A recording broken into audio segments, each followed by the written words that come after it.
آج کا وظیفہ اس عورت کے لیے ہے جو بانجھ ہو گئی ہو، جس کو اولاد نہ ہو رہی ہو،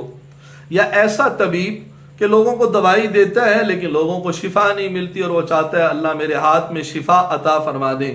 اس کے لیے آج کا یہ وظیفہ ہے۔ عزیز ساتھی، جو بانجھ عورت ہو گئی ہو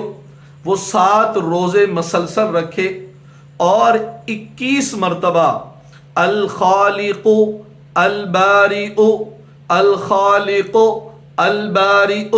یہ 21 مرتبہ پڑھ کے پانی پہ دم کرے اور 313 مرتبہ پڑھ کر بادام کے اوپر دم کر لے اور روزہ اس بادام اور پانی سے افطار کرے، اللہ اس بانجھ عورت کو الخالق اور الباریو کی وجہ سے اللہ اس کو اولاد عطا فرما دیں گے۔ اور جس کے ہاتھ میں